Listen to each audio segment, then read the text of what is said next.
آخر کب تک کوئی تمہیں مفت میں روٹی دے گا؟ جب تمہارے اپنے بچوں نے تمہیں اپنے ساتھ رکھنے سے انکار کر دیا تو ہم تو غیر ہیں۔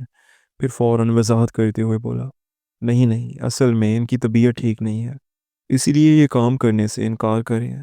آپ ان کو کوئی آسان سا کام دے دیں۔ شہناز بیگم نے کہا، ٹھیک ہے، پھر آپ گھر والوں کو چائے پانی دے دینا، انچارج نے یہ کہا اور وہاں سے چلا گیا۔ عبد الکریم حیران ہو کر بولے، شہناز یہ تم کیا کہہ رہی ہو؟ ہم یہ سب کریں گے؟ شہناز نے دھیرے سے کہا، تو پھر کیا ہم سڑک پر رہیں گے؟ ہمارے پاس کوئی اور راستہ ہے کیا؟ بھلا ہو ان کا کہ کم از کم ہمیں رکھنے پر راضی تو ہیں۔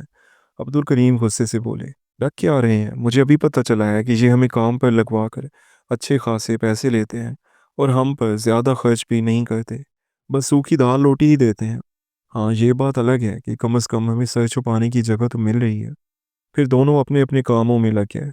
عبد الکریم جب سب کو چائے دے رہے تھے تو ایک آدمی کو پیچھے سے آواز دی، صاحب چائے۔ وہ آدمی جو پیچھے مڑا تو عبد الکریم کے ہوش اڑ گئے۔ ان کا اپنا بیٹا عاصم تھا جس کی وجہ سے آج وہ اس سال کو پہنچے تھے۔ عبد الکریم نے چائے دے کر پلٹنے کی کوشش کی تو عاصم نے انہیں روک کر کہا، ذرا سنو۔ عبد الکریم رکے اور بولے، جی کہیے۔ عاصم نے حقارت سے کہا، یہ چائے تم نے بنائی ہے؟ جی، یہ کوئی چائے ہے؟ اسے تو تم ہی پیو۔ یہ کہہ کر اس نے وہ گرم چائے عبد الکریم کے منہ پر دے ماری۔ عبد الکریم تڑپ اٹھے اور روتے ہوئے بولے، یہ چائے میں نے نہیں بنائی، میں تو بس دے رہا تھا۔ عاصم نے غرور سے کہا، اچھا اچھا ٹھیک ہے، جاؤ یہاں سے۔ عبد الکریم ایک کونے میں جا کر اپنے آنسو چھپانے لگے۔ اتنے میں شہناز بیگم وہاں آ گئی اور وجہ پوچھی۔ عبد الکریم نے سب کچھ بتا دیا۔ یہ سنتے ہی شہناز کو بے حد غصہ آیا اور وہ فوراً اٹھ کر عاصم کے پاس جانے لگی۔ عبد الکریم نے انہیں روک کر پوچھا، تم کہاں جا رہی ہو؟ شہناز نے سخت لہجے میں کہا، اس نالائق کو ایک تھپڑ مارنے۔ اتنا سب کچھ کرنے کے بعد بھی اسے چین نہیں ملا، اپنے باپ پر چائے پھینکتا ہے۔ پھر وہ بولی، اس کی آج کی حرکت کے بعد تمہیں بھی اندازہ ہو گیا ہوگا کہ وہ کس حد تک گر چکا ہے۔ تمہیں کیا لگتا ہے، کیا اس پر تمہارے تھپڑ مارنے سے کوئی فرق پڑے گا؟ الٹا وہ اور ہمارے لیے مشکل کھڑی کر دے گا۔ عبد الکریم نے کہا، تو کیا ہم اسے ایسے ہی چھوڑ دیں گے؟ ہم کافی عرصے سے اسے تلاش کر رہے تھے تاکہ جان سکیں کہ اس نے ایسا کیوں کیا، اور جب وہ ہمارے سامنے ہے تو اسے یوں جانے دیں۔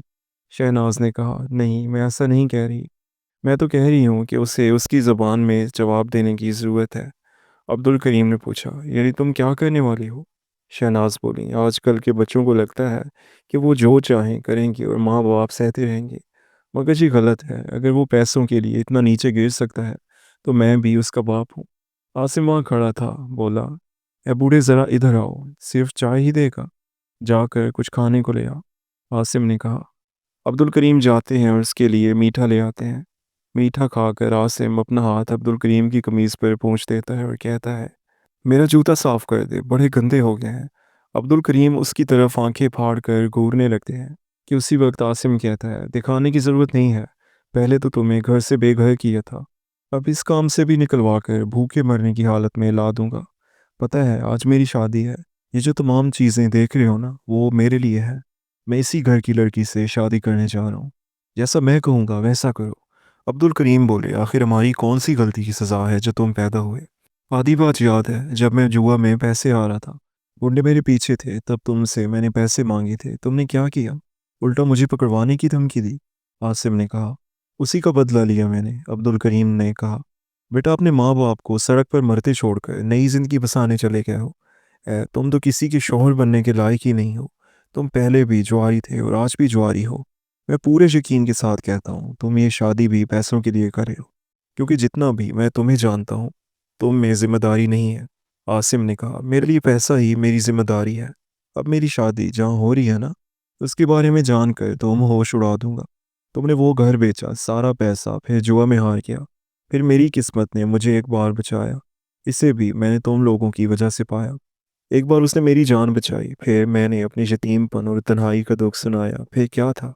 آج کی خوشی تم دیکھ سکتے ہو۔ عبد الکریم نے کہا، تمہیں کیا لگتا ہے دنیا میں صرف تم ہی چالاک ہو؟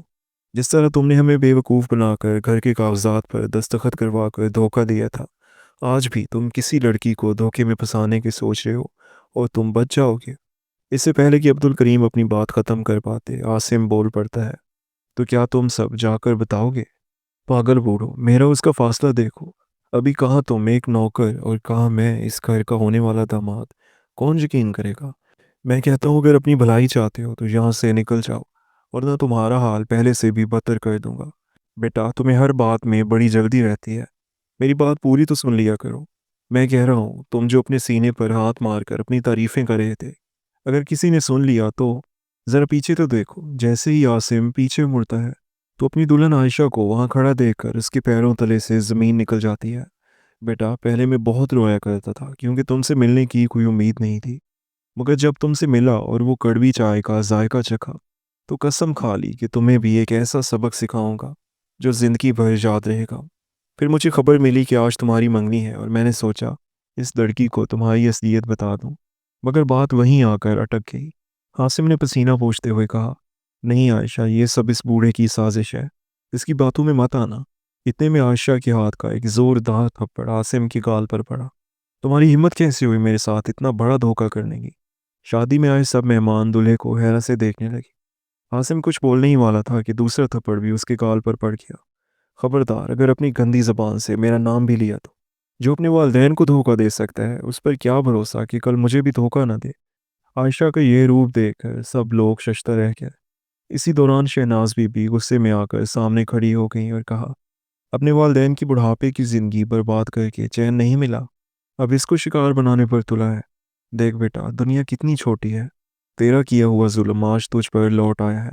تو نے ہمیں بے گھر کیا، ہمیں بوڑھوں کے ادارے میں بھیج دیا اور آج وہیں سے کام کرتے کرتے یہاں تک پہنچے تاکہ تجھے سزا ملے۔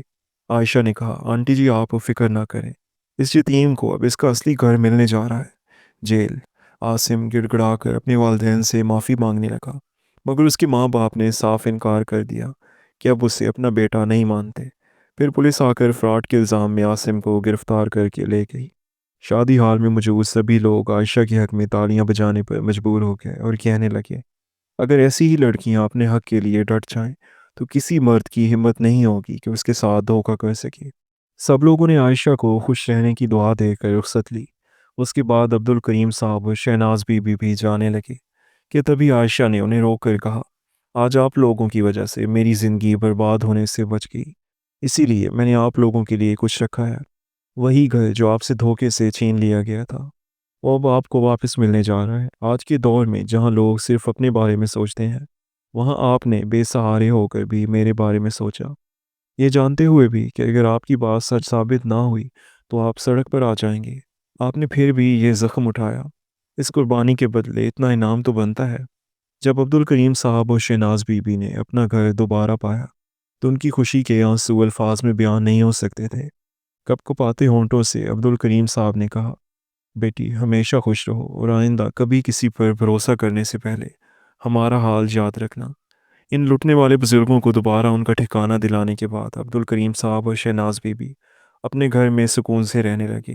انہوں نے اپنا گزارا کرنے کے لیے اوپر والا حصہ کرائے پر دے دیا، مگر ہفتے کے آخر میں انہیں ایک ہی شخص کا بے صبری سے انتظار رہتا اور وہ تھی ان کی بیٹی عائشہ۔ عائشہ ہمیشہ آتی، پورا دن ان کے ساتھ گزارتی اور شام کو واپس چلی جاتی۔ اب عبد الکریم صاحب اور شہناز بی بی اپنے بیٹے کو مکمل طور پر بھلا چکے تھے کیونکہ انہیں اب ایک بیٹی مل گئی تھی۔ دوستو امید ہے آپ کو یہ سٹوری پسند آئی ہوگی۔ اگر سٹوری اچھی لگی ہو تو ویڈیو کو لائک کریں، چینل کو سبسکرائب کر دیں۔ ملتے ہیں کل ایک نئی اور انٹرسٹنگ سٹوری کے ساتھ، تب تک کے لیے اللہ حافظ۔